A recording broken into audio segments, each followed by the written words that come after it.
Hi and welcome to the first Cinetopia of 2019. I'm Paul, the director of the Edinburgh Short Film Festival, Scotland's largest dedicated short film event. We're back here now at our new home at EHFM, and we've also got a few new team members.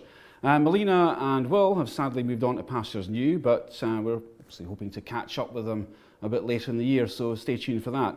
In the meantime, let's introduce our new team members. First of all, we've got Jim Ross here, who is the editor and co-founder of Take One magazine. Take One magazine covers independent cinema and festivals globally and has done since 2010. Welcome, Jim. So tell us a little bit about what you've been up to. So we've been covering the London Short Film Festival recently, which has some stuff from the Edinburgh Shorts Festival, actually. It's looking very good. The Glasgow Film Festival programme came out a short while ago, so I'm planning our coverage of that, and it looks like there'll be a lot of interesting stuff, so hopefully we'll get a chance to talk about it here. Great, and we also have Anni here, who's a freelance film practitioner based in Edinburgh, originally from Helsinki, and Anna has also recently graduated from the Edinburgh University Film Exhibition and Curation Master's Degree course, so congratulations, Anni. Thank you. That's all right. You've also been working with film festivals internationally, and you're a programmer with Cinetopia. So what have you been up to lately then, Anni? Watching a lot of films. That's good, I'm glad to hear it. And of course, as usual, we also have Amanda Rogers, who's also graduated from Edinburgh University and has been making films with RPP Productions around Scotland. Hi Amanda, and how are you and what have you been up to? Hi. Yeah, so since I've moved to Scotland, I moved my video production business here, and we've made a couple really great films. One with the Scottish Council and Archives, showing archives all around Scotland, and the other one was with Colourful Heritage, which is an archive based in Glasgow. Okay, so here we are, ready to start. We might as well crack on. There's a lot going on in the film industry and a lot to talk about, so let's get going. Well, it's Oscar season, and as usual, there's a lot of Oscar-nominated films out just now that we should look out for. So we're going to start with our reviews this week, this particular edition of Cinetopia, with a few films. One of them, The Favourite, and also Scotland's big premiere this week, which was Mary Queen of Scots. But let's start with The Favourite. So, Jim, have you got any thoughts on that film? You tell us a bit about it and what you think of it. So it's a period drama. I mean, it's not a particularly conventional one, as we'll come on to describe in a minute, but it's set during the Restoration period in Britain, in Queen Anne's court. Olivia Colman plays Queen Anne, and then beyond that, the main focus is Rachel Weisz, who plays Lady Marlborough, who's kind of like her closest confidant. I'm no historian here, so I'm sure somebody will pick me up on this over time, but basically she plays her closest confidant. And then into this scenario comes Emma Stone playing a cousin of Lady Marlborough, and basically the favourite, the title refers to kind of this kind of triangle of power grabbing which goes on between them. I mean, basically it uses the character interactions to frame the politics of the time. So there is quite a lot of political manoeuvring going on, but it's all very much done and refracted through the lens of how those characters are interacting with one another. So Anni, how did you find it? Well, exactly that. So I found it very funny. It had some quirky humour that I liked, and because I'm not a fan of period pieces, I liked the fact that it was more contemporary. It could be set in any time and space, basically. There's just this loose background of Queen Anne's court, and it's more just about these three characters. And the characters are complex, they're unpredictable. That's something you rarely see from female characters. More nowadays, of course, and it's always good that you do, but in the past, less so. But yeah, I really liked it. So how do you guys think it'll do at the Oscars then? Have you got any? I think on the acting front it'll do very well. There's a lot for the three main actors, so Rachel Weisz, Emma Stone, and Olivia Colman.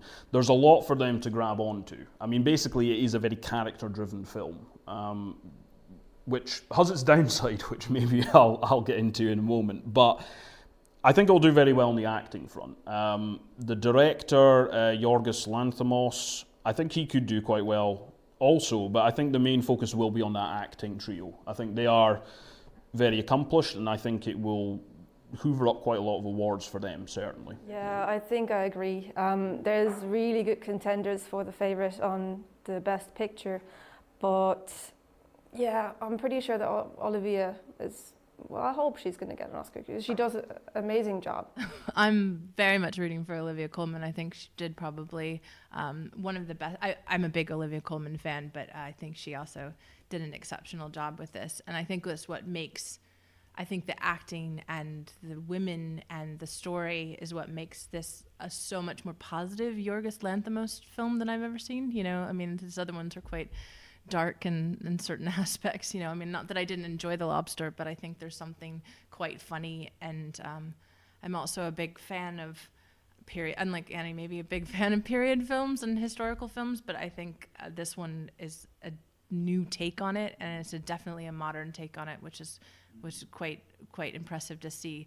Unlike films, I think, in the past who've tried to be more modern. I'd love to throw my dislike of Marie Antoinette in there. But I think this film has got a way to keep you entertained and also make you understand that really the women are the main part of the story, you know? Olivia Colman is superb, and actually what you said there about it being a slightly different take on it, I really do think it's her performance that underpins that.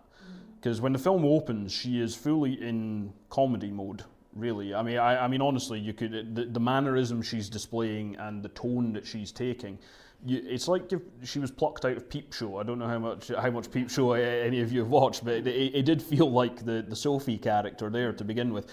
But the range that she then goes on to display throughout the film is really quite remarkable. So this idea of balancing those interactions of the characters, the tone, and the fact that it's comedy as well laced in there, I think she's really the pillar that all rests on. I mean, the other two are superb in their own right, but basically everything revolves around Olivia Colman's character. And if she didn't pull it off as well as she had, then I don't think the rest of the film would fall into line, to be honest. Absolutely. But I also wonder if you guys think, what do you think of that ending with the bunnies?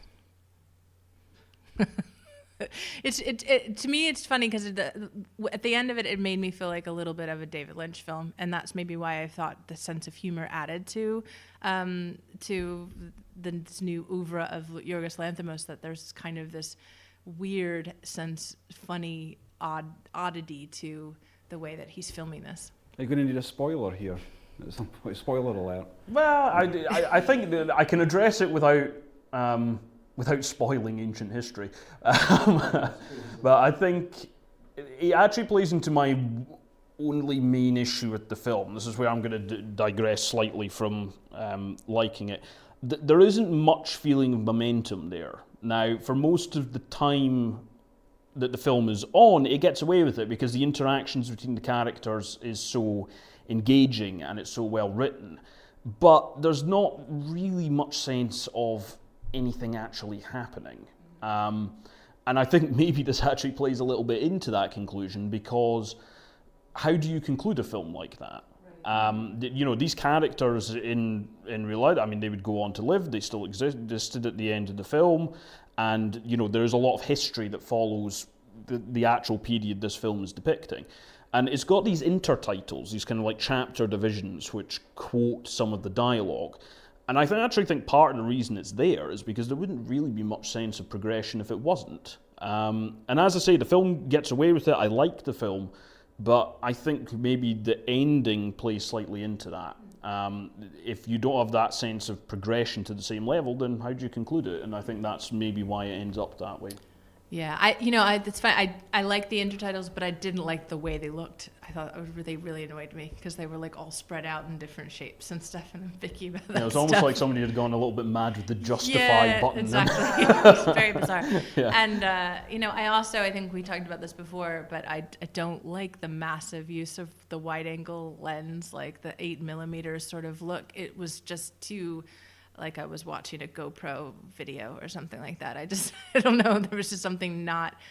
It was too fake to me, or so, I don't know why he's so obsessed with that. But it wasn't my favorite element to that either. I don't either. I mean, the super wide angle lenses. The main thing is I don't really see what it was adding to it. I don't necessarily have an issue with the use of that. I just don't really see why it was used there. Maybe I'm missing something, but because visually otherwise, I think it's very good. It forgoes the problem that a lot of period dramas have, where it's a very stayed and, still camera, let's frame everybody appropriately. It is a lot more dynamic than a lot of similar films, so it's actually quite good in that respect. But the wide angle lenses did confuse me. That was a bit irritating. It didn't bother me at all for some reason. I didn't even really notice it that much. And there's a few theories online about it. The other one says it's like CCTV footage almost. So the whole idea is you're looking into this, and I think Mark Kermode said it's like hermetically sealed world, like a little snow globe that you look into. And they're very much like, everything is just revolves around them. So there's this very closed world. And maybe that's something that they try to convey with the use of that, or then just a kind of new and contemporary look into period dramas, because it's a totally new look of that kind of film. Well, we'll look forward to seeing that. Now, one film that we're going to review, it doesn't need a spoiler alert, is Mary Queen of Scots, which is a big Scottish release, Scottish-based release this week. And so guys, I'm going to ask you what you think about that. Primarily also, I don't know if any of you have seen the 1970 version with Vanessa Redfern, which is quite good. Vanessa Redfern is excellent in it, but how it compares with that. But yeah, so let me know what you think of it. Well, first of all, it annoys me that, is it Joe Alwyn is the name of the actor that's in both films?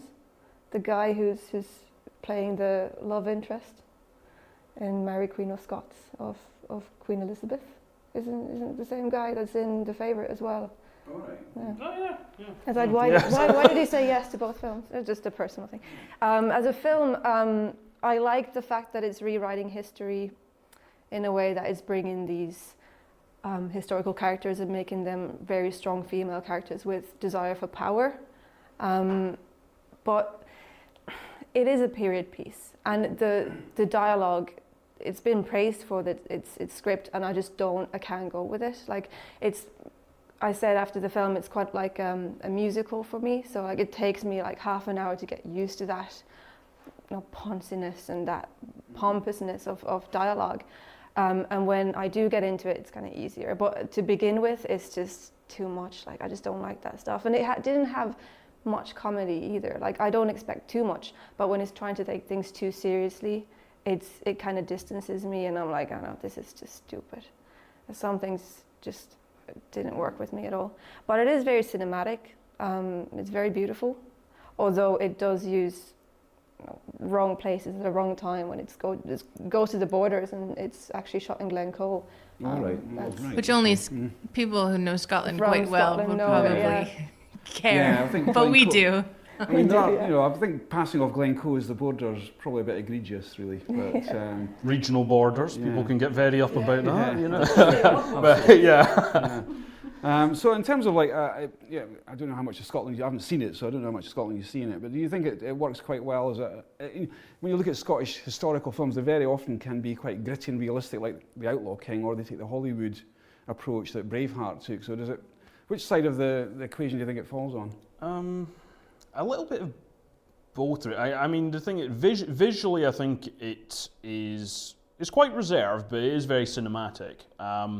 So the people who've brought it to the screen, Josie Rourke, the director, she comes from a theatre background. And then you've got Beau Willimon, who is a playwright, and he's probably best known to people as the writer of the House of Cards remake that Netflix did, and showrunner for that, actually.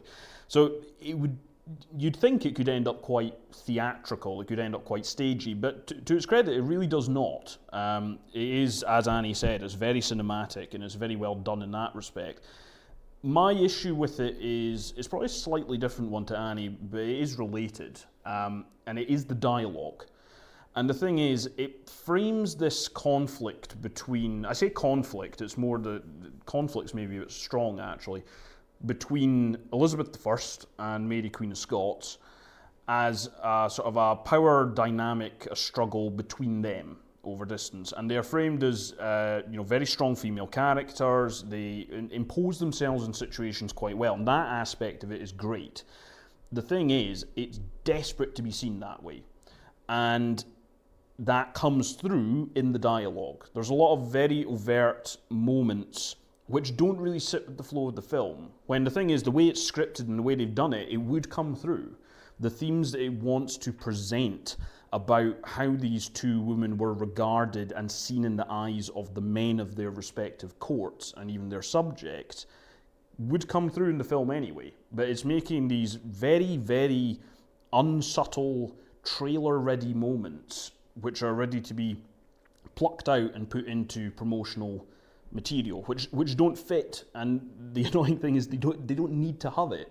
If you'd put a bit more trust in the audience, then that would have come through. So in that respect, it's a little bit unfortunate. I mean, it's not breaking any period piece molds, I don't think. But it is very watchable. Again, the leads are very good. It's just that lack of subtlety that really, it actually kind of pulls you out of the film a little bit, and I don't think it would have been at the expense of the themes coming through or anything like that. So that part of it to me is a little bit unfortunate. Absolutely, I felt that same way. I mean, Annie actually and I went to see the film together, and there were just moments where I was laughing, like, oh, I need a drink, and these like moments of, are you for real? Like these are the one-liners that I think maybe they're trying that same kind of Braveheart. We want something that will survive for 10 years that you'll be able to quote, or something that must be a reason why they were doing that. But I felt it was not. I was surprised that everyone said the script was so good, because I thought that was kind of something that frustrated me. But I do think it was probably more cinematic than I expected it to be for a theater director. It was, when you think of things like Mamma Mia, which is so like, it feels like you're watching it from a stage, I try not to think of Mamma Mia, well, but I point do. taken. I enjoy Mamma Mia every once in a while, but the idea that this theater director has taken and made this so 3D is so apparent, and has used Scotland in such an amazing way in terms of filming. It's just stunning. They're saying that it's going to draw lots and lots of people to Scotland because it's such a big blockbuster. It's such an important story that people are interested in, and history. And I can see why, because I would watch this and was quite happy that I live here, and I can imagine some family in America being like, let's go to Scotland next summer and see where Mary Queen of Scots rode her horse, which is actually Glencoe, not the Borders. So yeah, so I think the thing with Mary Queen of Scots, of course, has quite a large cult following as a historical figure.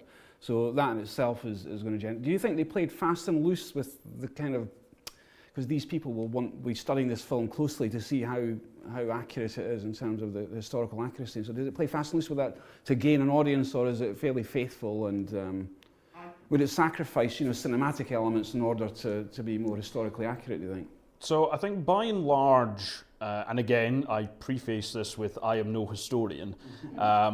Famously, my American wife's British and Scottish history is a lot better than mine in terms of knowledge. However, I think by and large it seems quite faithful. I think you will get some naysayers, but I think that's largely because I think Mary Stuart has been pretty hard done by in the historical context. I think she's being reassessed quite a lot, and that's part of the reason this film came about. So the book, the factual book that it's based on, is very much kind of a reassessment of her legacy.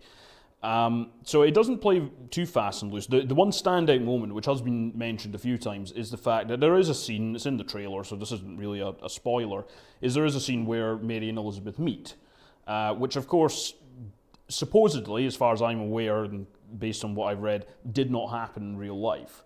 Now, I don't really have a problem with that. The dramatic trajectory of the film demands that it happen, and I think it also gives the two actors a chance to bounce off each other, and it's a quite engaging scene when it gets to it. My main issue with it is it's shot like a perfume advert before that bit. It's the scene where these bed sheets hung up and it's soft light, and they kind of artfully wade their way through them. I liked the scene. I did not. I thought it looked like one of those Chanel adverts or whatever that Margot Robbie shot a while ago. That's maybe just me, but beyond that, it seems quite faithful. But reassessing it in a modern context, which I think is a little bit more engaging and a little bit more appropriate for our time, really. Yeah, that meeting scene we talked about it right after we came out the cinema, and we thought it was the most theatrical scene there is. So I could see that work on a theater set. So they're thinking these two people are going to meet, they're going to be on the same stage, how do we get them not to see each other straight away? Oh, let's put down some sheets and that'll look great with the lights. So like that's something that I think is directly derived from the director's history on theatre stage. I liked it, but then again, it's an opinion stuff. Some people like it, some don't. But it is also the first time the actors meet each other in real life. So Margaret Robbie was just finishing filming and Saoirse Ronan just started filming, so they hadn't seen each other in costume before that, so it's also the first time for them to meet. I mean, it's quite a theatrical device to part curtains in any case, isn't it, I think? But, yeah, and the fact that they don't see each other straight away, they said they're not sure if they used the first take, but the first take definitely gave a bit more emotion to the scene because it is also them seeing each other the first time. So I do understand why it's there, and I do understand why they did it like that. It's an interesting point. I think I didn't actually know that about them meeting for the first time. I think, and don't get me wrong, I didn't hate it as such. Like I didn't stand up and want to march out of the cinema or anything. But it's just it did feel a little bit like even an extension of that symptom of wanting to make everything very obvious. And I just found it a bit unfortunate because actually I think the dialogue in that scene is some of the better written dialogue in the film. These two characters coming together for the first time and expressing, treading that line between admiring each other and being, very wary of each other, and that's where a lot of that gets to come to the fore. I found just the way it was shot, I found it a little bit jarring, because the other thing is, it doesn't, to me, really fit in with the rest of the film. But no, I hadn't considered that. It's a very good point in terms of why it was done that way. So, finally, would you recommend it to Edinburgh audiences, you think, Mary, Queen of Scots? Well, of course, yeah, because it is sort of made for the Scottish people as well, part of it, and for British people equally, I think. Yeah, I mean, well, I mean, I think I do have some reservations about it, but I don't see any reason to tell somebody not to go see it. It looks very good. It's well acted. It is very engaging. Like, sure, there are the odd bits that need a bit of extra polish, but it's very rare that you come across a film where that's not the case. So, good. Yeah, absolutely. Well, there we are. That's one film we don't have to spoil the ending for. So we'll move on now to the next part of the programme, which is going to be an interview with the actor Jamie Robson. So we are joined today by Jamie Robson, the actor who appeared in Blue Christmas, which was the film that won the Best Scottish Short Film Award at the Edinburgh Short Film Festival.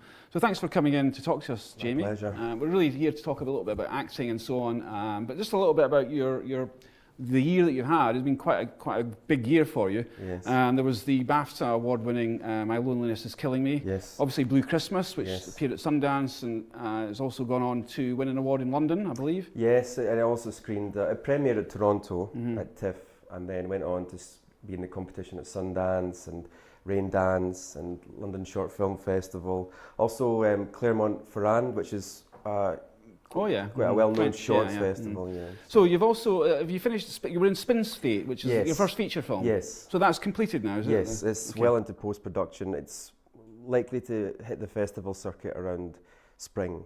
Okay.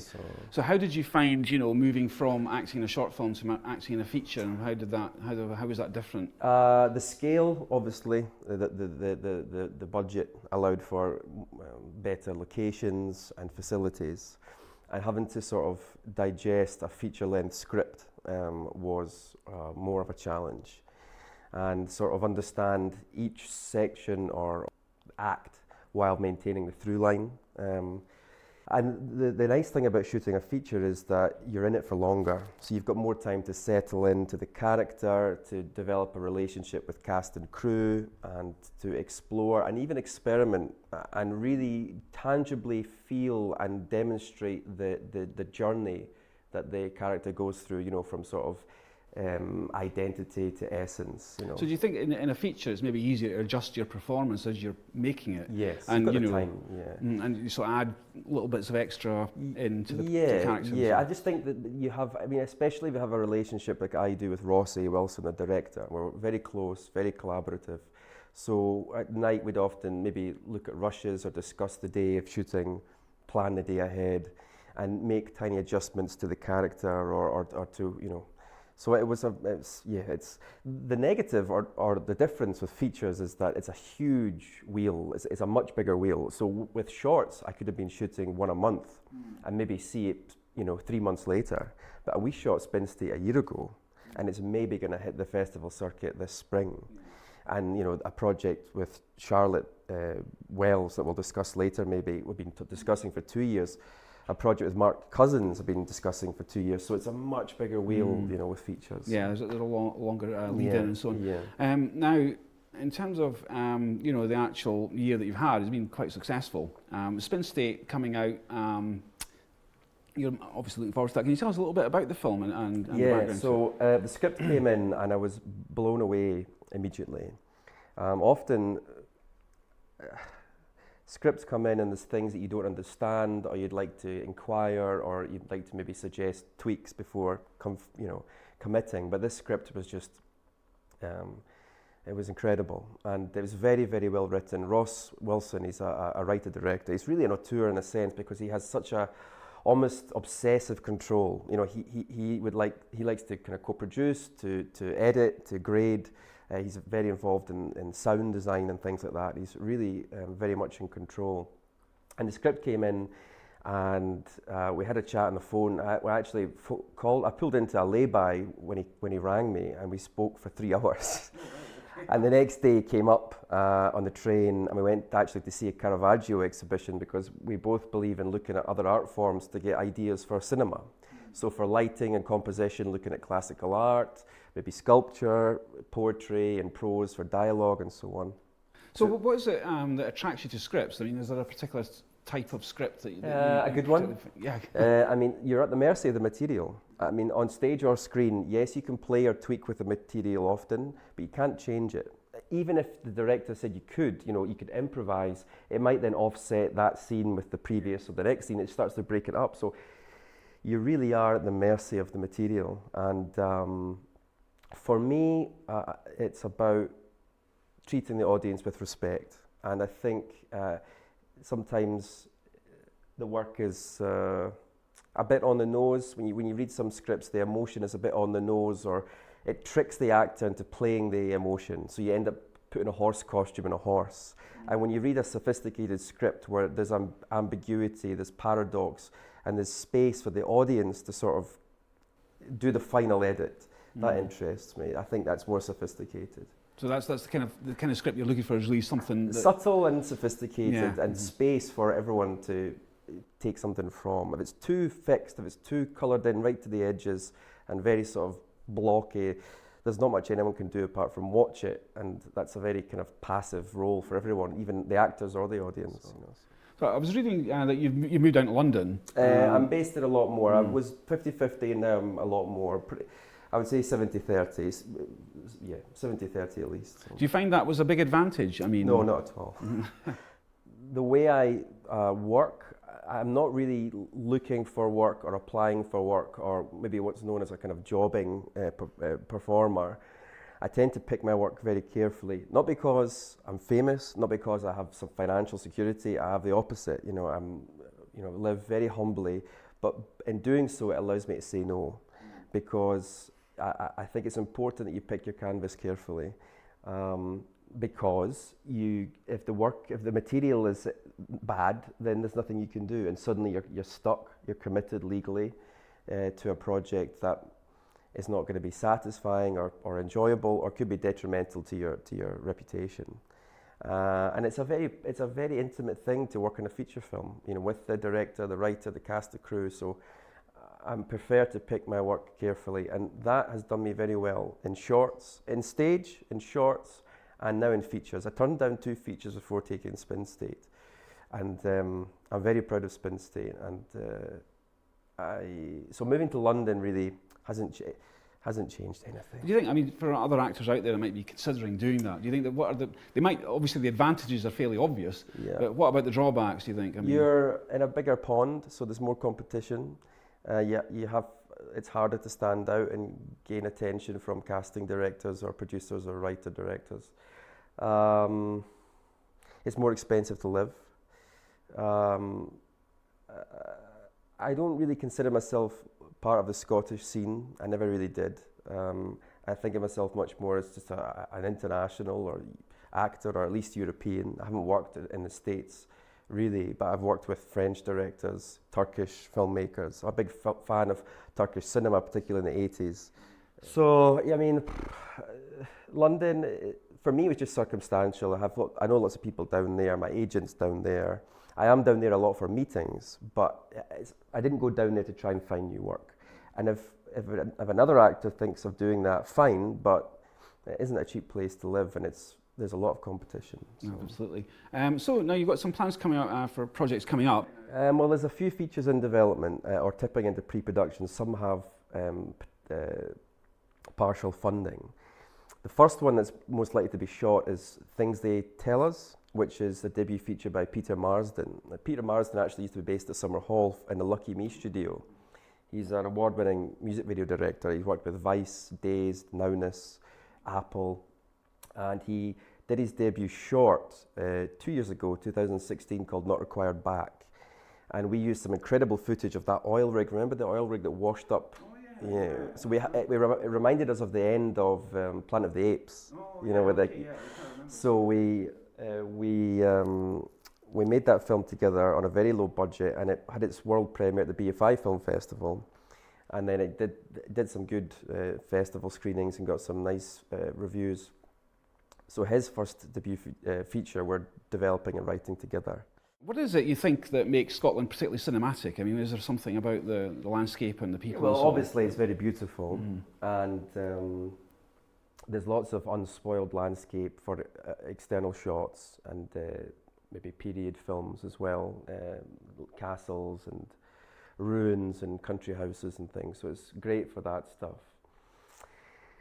It's a great access point to the rest of Europe. There's subsidies from the government.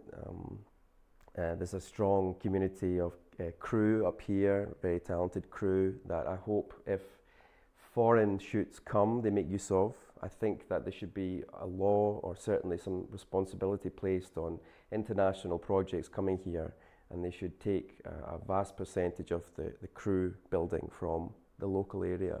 Scotland's got it all happening. It's a fantastic place. It's got a rich history, you know, the birthplace of the Enlightenment, you know, and it's very liberal, you know, and it's. There's quite a lot of literature yet to be explored in film, even. Very much so. And so yeah, the Scottish industry's got a lot of potential. I think it's doing well with big budget international projects like the Avengers, Mary Queen of Scots, sort of semi-international, semi-cooperative films like Outlander, or series like Outlander and Outlaw King, but also really low budget, completely independent, thought-provoking, you know, experimental, alternative filmmaking is what's missing. I think that's, you know, a lot of, you know, major film industries have that as your kind of base to build on, you know, and I think that would be a good thing I'd like to see more young David Lynch's, Jim Jarmusch, Maya Deren, Agnes Varda, you know, the next Mark Cousins, or more Mark Cousins, and I see that in the cinema more regularly. You know, so. Well, we can only hope that comes about. Well, okay, Jamie, thanks for coming along. Thanks nice again. to speak to you. Good luck with the films. Cheers, we'll look forward to seeing them, and we'll see you next time. Thank you very much. So it's Oscar season again, and a few of the shorts nominated for Short Film Oscars this year were screened at the Edinburgh Short Film Festival last year, including Fauve by Jeremy Comte and Late Afternoon by Louise Bagnall. Late Afternoon's an animated Irish animation about a woman remembering her past, woman suffering from Alzheimer's who's remembering her past. And Fauve is a very dark drama about the lives of two young kids playing in Canada, in Quebec. So let's also now move on to the predictions that we have in mind for the Oscars this year. You got any idea who's going to win, or who you'd put money on, Jim? I mean, a few. I think the acting ones are fairly... I think Glenn Close for The Wife is pretty nailed on for Best Actress. Oh, okay. So I would definitely put that on. In terms of Best Picture, I'm looking at the list right now. I really have no idea, to be perfectly honest with you. It is quite a diverse list. I'm a little bit surprised Black Panther actually made it on, but then again, they did create this whole new award for Black Panther and then canned it once everybody decided it was a terrible, terrible idea. So in that respect, maybe it's not that surprising. But for me, I think I'm very pleased to see that Black Klansman has got a lot of recognition. That would be a film that would be quite easy for the Academy to ignore for various reasons. I mean, beyond that, also it came out a while ago now, but I'm pleased to see that that's got as much recognition as it has. Beyond that, I think it's the ones that a lot of people expected to show up. Roma, I think, is up there. The Favourite, we've already spoken about. That's all there. In terms of predictions, I would expect to go with the number of nominations. I think they'll probably get the most awards. Specific ones for Best Picture, I don't really know. I don't know if anybody else has got something they think is nailed on. I think it's going to be a hard one, to be honest. I haven't seen Vice and I haven't seen Green Book, and it seems like Green Book took a lot at Golden Globes, but then is kind of somewhat controversial from what I'm reading. I just am shocked by Bohemian Rhapsody, to be honest. I think it's like a fun movie. I quite enjoyed it. I love listening to Queen music, not secretly. And Rami Malek was good. But that film was not good in any sense. It was fun, but it and even the live aid scene that everyone's talking about is like they recreated it digitally or whatnot. It looked fake to me. So I just don't know. I really liked BlacKkKlansman. I really liked Roma. I really liked Black Panther. So, they're different. They're diverse. They're very different films, you know. Yeah, absolutely. I think from what I've seen, Roma looks like quite a hot favourite, given the amount of publicity it's had. Yeah, except it's in Spanish. So, I mean, that's like probably the first. I mean, I know The Artist won, and it was a silent French film. But it's a perhaps is there another foreign language film that's ever won an Oscar? I can't think of one off the top of my head. Yeah. I'm sure maybe we'll have comments coming and say, how could you possibly have forgotten this? How dare you? But by and large, no. And I'm not going to go into The Artist because I hated it, and it basically has the plot of Anchorman. But let's not get into that right now. But historically, that's why there is Best Foreign Language Film. There's a whole bunch of films that have been relegated to that category over the years. Cold War is nominated in that category this year, which, it's been sweeping the boards in kind of the European awards. Shoplifters is in there. I'm pleased to see that. That is a beautiful film. Really, really great. But these are the things that don't make it in. This is why I'm surprised that Roma's made it in, because it has the twin problems, inverted commas, of being in a foreign language, but also being a Netflix film, which is a bit of a controversial topic insofar as, awards and theatrical distribution goes anyway. So in that respect, it's done very well, and I think that's maybe a testament to how good the film actually is. But whether it will actually win in the end, that's another step up, I think. But I hope the reason it's there is because it's going to win, because I really hope it's going to win. It would really deserve the Oscar. The Favourite, another one I wouldn't mind winning. Green Book, like everyone else in here, I don't think anyone's seen it, but it sounds interesting. I'm not rooting for BlacKkKlansman, even though it has a Finn in it. Black Panther, supposedly good, but yeah, not really fitting within this category it's in maybe with the other films. But then again, it's good that, like you said, Amanda, it's a very diverse selection of films, so that's good to see. Not to wrench us off topic, but this is basically my issue with the Oscars. I'm not saying that any film in that category is a bad film. It sounds like, well, actually, is Vice up for Best Picture? Yes. Yeah. Right. Okay. Vice should not be there. I'm sorry. I enjoyed it in the same way that I enjoy watching Alec Baldwin's impression of Donald Trump on Saturday Night Live, which is not to denigrate Christian Bale's performance. That's very good, but it's not in that sort of category of film. But the fact of the matter is, if you look at the vast range of films that are screened over the course of the year, they are not the best films there. It doesn't mean they're bad, but there's always one that makes it in, which is not that great. I think this year would be Bohemian Rhapsody. In previous years, you've had things like Extremely Loud and Incredibly Close. That was not a good film. I didn't like The Artist. That's maybe a more subjective opinion. But the fact of the matter is there are a lot of films which do not make it in, which are very good. And that doesn't mean that they are irrelevant as awards, but it's more, I find it strange that people talk about Oscar snubs and things like this when there's so many films come out every year, so many wonderful films that never even get a look in for these things. I think, Spike Lee was saying there that they've diversified the Academy Award members that elect nominations, and that might have had an impact perhaps on maybe the range, you know, there's a greater range of film types, so I wonder if that's had an impact on the nominations, do you think? I think it has Best Picture, yeah. Well, it definitely hasn't for Best Director by any means. This is the year after Oscars So White and Oscars So Male. There still is all these amazing women directors that have shown great films. You know, Lynn Ramsey, one of our Scottish ones. No women directors nominated. I think it's quite frustrating for a lot of people, from what I've heard, and myself.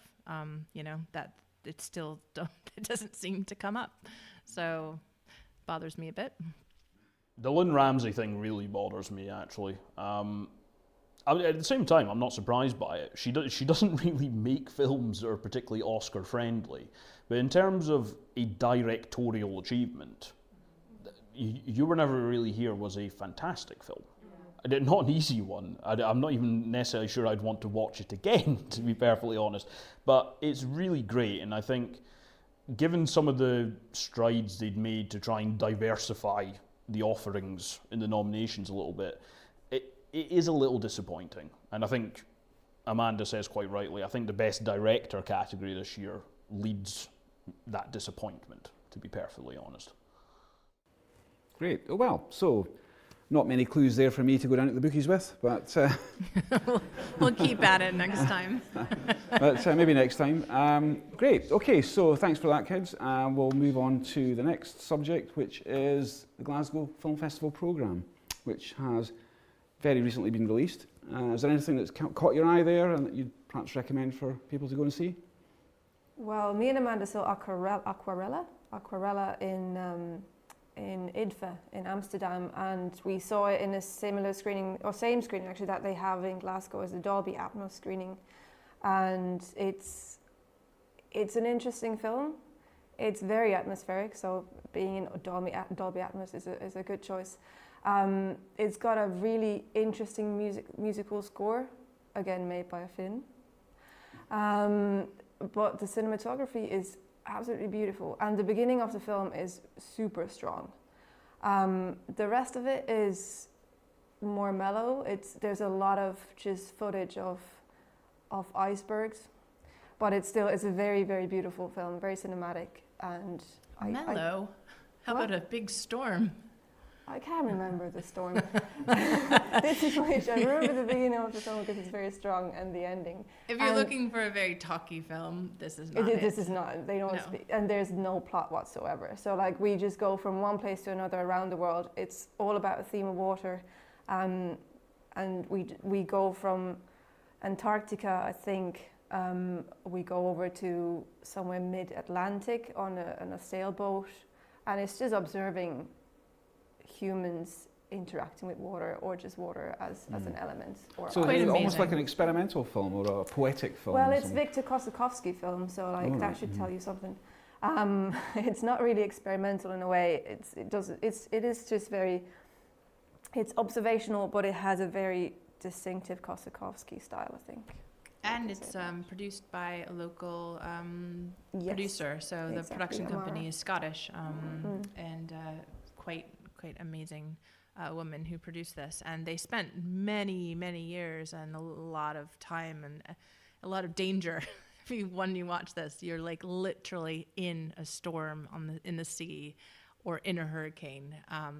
But it's really like artistic. It's quite a stunning experience. So when people talk about cinema being an experience, it is, and it's not heavy-handed in that way of not, it's talking about environmental issues, and it makes you realize how powerful and water is. But it doesn't it's not, another Al Gore film that tells you, that we're destroying the environment. And that's in that sense, it shows you how powerful and how beautiful water can be. So we highly recommend it, or I do at least. Yeah, I do as well. It's going to be on Friday 22nd of February at 3 p.m.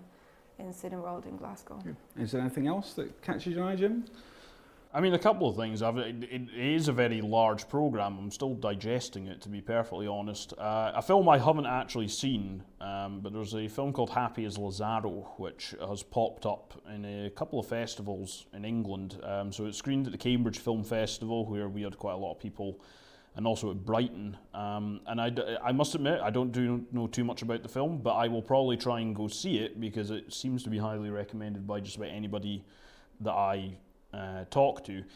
Beyond that, really, I'm just going to take a random selection. The Glasgow Film Festival, based on last year as a film festival, I'm very willing to place my faith in.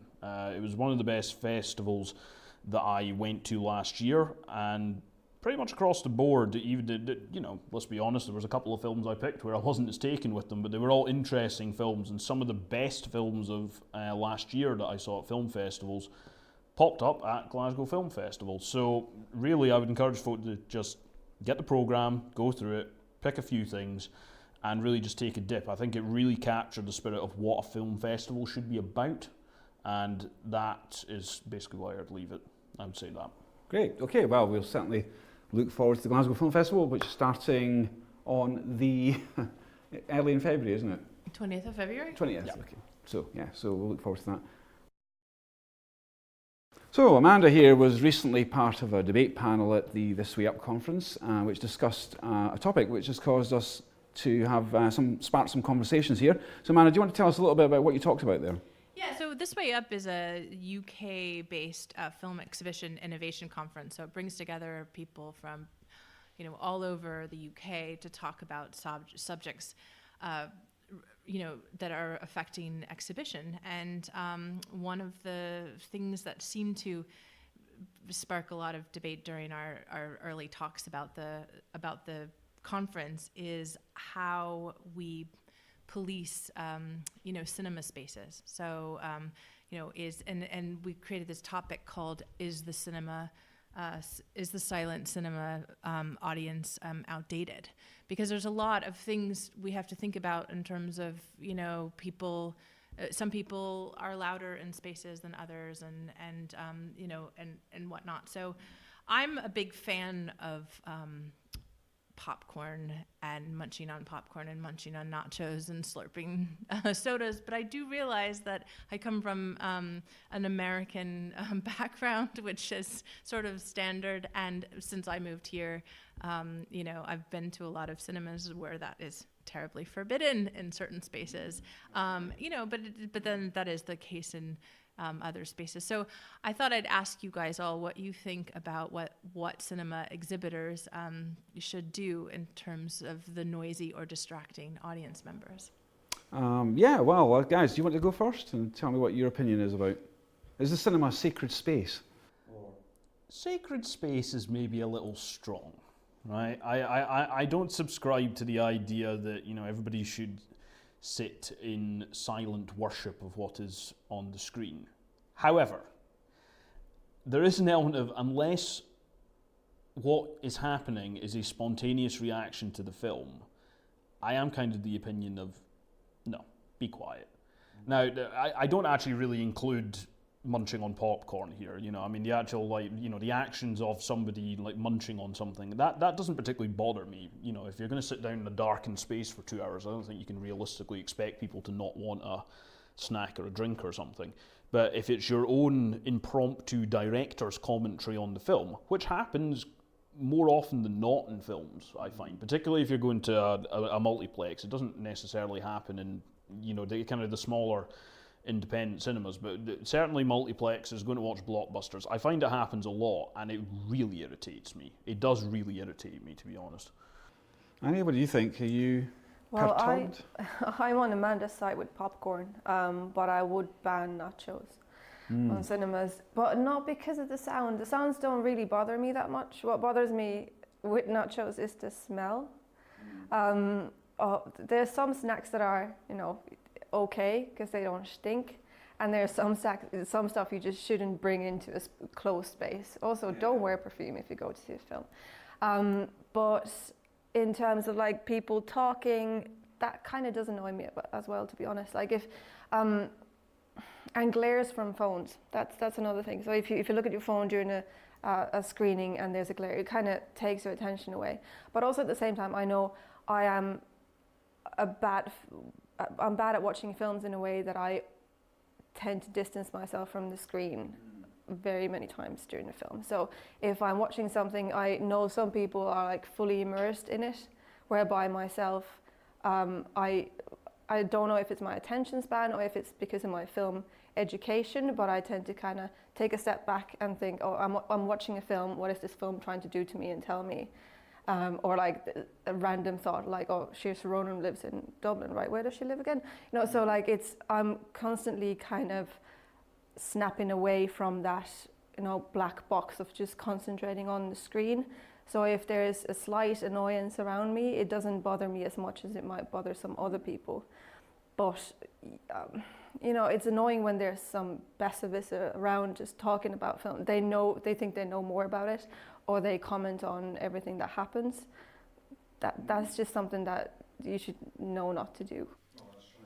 I think, yeah, one of the questions that was brought up a lot is whether or not it's the responsibility of the cinema to police this kind of behavior, and how does one do that for the whole collective, you know? And for me, that's where I sort of stand in the fact that if they don't tell people kindly to be quiet, then there's a potential that they could disturb the entire audience. On the other hand, if they're going around and kicking you out for doing something, then there's a sense of unwelcome, like, exclusivity to the space that makes me feel like I wouldn't come back, and we're trying to get people into the cinema, you know? Yeah, So. An absolute worst case that I had experienced was in View here in Edinburgh, where a person that works in the cinema came in to the screen twice during the film to check something, probably that no one's recording on their phones or being quiet or something, and they have a high-vis vest, and they walk in, and everybody can see them walking in. Like, why would you do that? So if you're policing something like sound, how would you do that? If it's enough to tell people you're not supposed to do something, just don't talk, don't look at your phone, fine. If they decide to do so, it's their, you know, bad mannerism, basically. So I think, you know, from my point of view, I think I don't really mind people sucking on boiled sweets, you know, or the smell of nachos would probably make me want to go and buy nachos. that's disgusting. I quite like nachos. It's just like smell of boiled fried vegetables. I think, you know, the meat. worst thing is, I think there's worse things than that. If somebody puts their feet up on a seat, then undoes their shoelaces and takes their shoes off, you know, that's worse than nachos, you know, frankly. And I think that's an executionable offence, I think.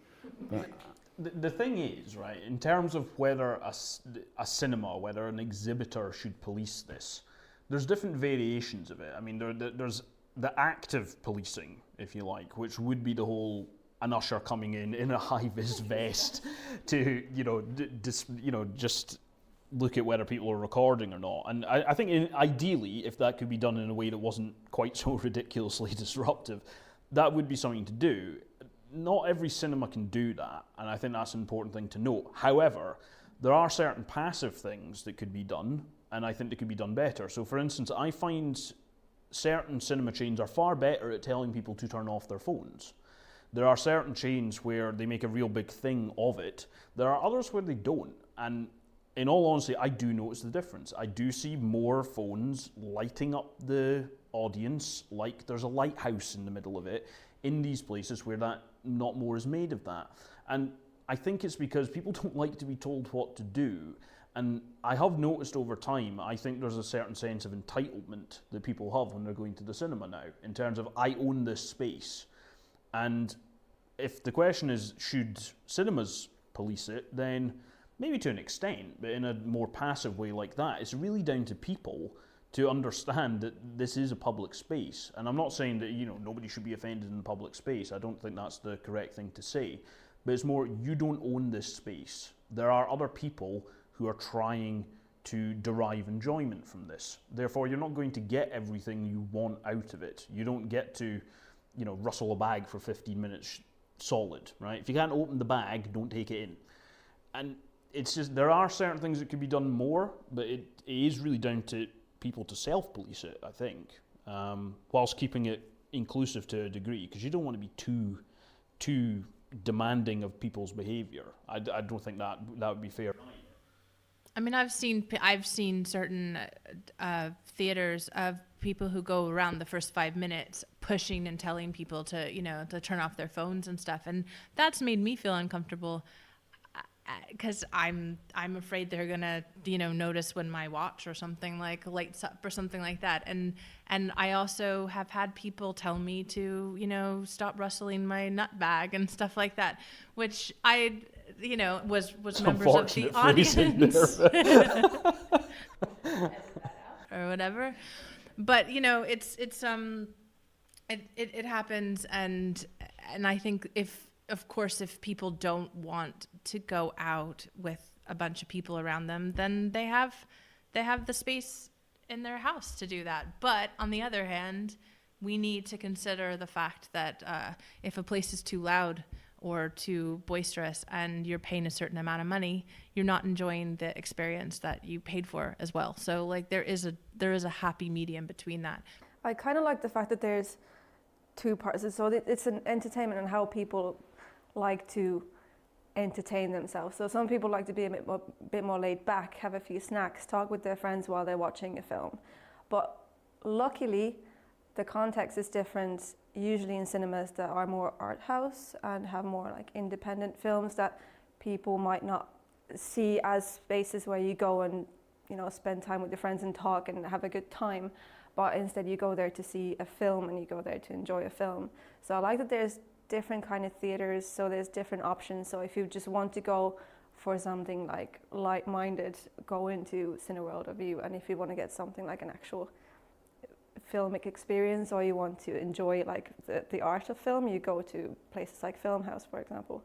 I just wish that there would be a bit more crossover between the two types of cinema, so like that View and Cineworld would also have that artistic side, because there's also the audience in there, because I usually, when I go to View, I see exactly this. So I see nachos, I see people rustling bags, talking to their friends, but when I went to see The Favourite in there, I was the most noisiest person in the screen, and there was maybe like 40 of us. And then again, in Filmhouse, the fact that they don't sell popcorn, okay, fair enough, maybe that makes it a bit more kind of some artistic experience, but then some film there should be a bit more. I don't know how do I say it, but like a bit more. Some of the films that are in Filmhouse should also be in View. Some of the films that are in View might also work in Filmhouse as well. So a bit more kind of relaxation, on the rules that there is maybe. I think that there's different cultures around different cinemas, to some extent. I remember the Cameo used to show the Rocky Horror Show, and you were encouraged to come along with rice and shout at the screen and so on, which doesn't seem to be happening much with cult movies these days. But yeah, that's the whole other thing. That's the audience participation thing. Yeah, that you have to clean the screen for 4 hours after that. So. But it is a bit of fun to have a Rocky Horror call and response, or a great showman Mamma Mia sing along. Like those are different experiences, and I think maybe at the right place in the right time, these things can happen. I think it's good to have those sort of screenings, and there are certain films that invite that sort of thing, and I think it's great there is that sort of thing. Also these screenings where the reduced sound is used so people can go in with their young children, autism friendly screenings, all these sort of things are all good things. I think what needs to be avoided is basically us going down for your standard showing in a multiplex theatre, it basically becoming impossible to watch the film. So I've been to the cinema in a couple of places in the Middle East. So I've been in the United Arab Emirates, and I've been to the cinema in Kuwait. And when I got back home, I went to see the film again, because it is impossible. In fact, in the United Arab Emirates, I walked out. And sorry, not the United Arab. I left the screening in Kuwait, rather, because it was impossible to really get anything into the film. People were on their phones, talking. There was food getting thrown around in one case. And I mean, not a food fight, more just kind of, it's just people messing around. And there needs to be a certain level of respect for what you're watching, even if it is a, reasonably disposable piece of cinematic fluff. There are people there to watch it. They weren't chucking nachos around, were they? That would... No, they weren't chucking nachos, fortunately, or I think I probably wouldn't have gone in the first place. But I think that's the route you want to avoid going down. And there are places where that is the case, and I find it a little bit sad. And in some cases, they don't have the alternative cinemas. Is the other thing. They don't have things like Filmhouse, they don't have things like Cameo. A lot of them don't even have anything like, say, the Dominion in Edinburgh as well. So I think that's what wants to be avoided, and unfortunately that's kind of the trajectory I see. That's what worries me. Great, well this is clearly a debate that will run and run. We'll revisit this, I dare say, in due course. So, many things coming up next month in film. The Sundance Film Festival is underway, Berlinale's coming up, and the Glasgow Film Festival, obviously, we talked about earlier. A few other things that are happening in Edinburgh. Obviously, the Edinburgh Short Film Festival is now open for entries, and we're also helping out at Manipulate. We'll be programming an animation short film program there, including Late Afternoon, which is up for an Oscar. Anna here, will you tell us what you're doing at Manipulate? You're doing something there, aren't you? Well, one of our projects is there. So we did this exhibition about a year ago here in Edinburgh. Centre for Research Collections in University of Edinburgh, where we were studying on Earth these boxes of films and images from this guy called Eric Lucy. And he was a filmmaker pioneer and film scientist pioneer, basically. He worked in the animal behavioral departments, and he used film form to do research on animal behavior, plant growth. He did some experimentation with lights, mirrors, stuff like that. And he left behind him just boxes full of films. And we watched through the ones that were available for us, and these are not just scientific pieces, they're artistic pieces as well. They're visual, they're very, very nice. So we compiled, or Becca Selby Heard from our course compiled together a 15-minute film of his footage, and we commissioned spoken word poetry and live music to go with it, and we did that here in Assembly Rocks in Edinburgh. And then that took off to Edinburgh International Film Festival, where Tinderbox was doing the live score to it, and now it's in Manipulate Film Festival. Not Manipulate. Yeah, Manipulate. It's puppet and visual theatre, puppetry and animation. Absolutely. But do you know when it's on then? Yeah, it's February 9th at February 9th. February the 9th, Yeah. There we are.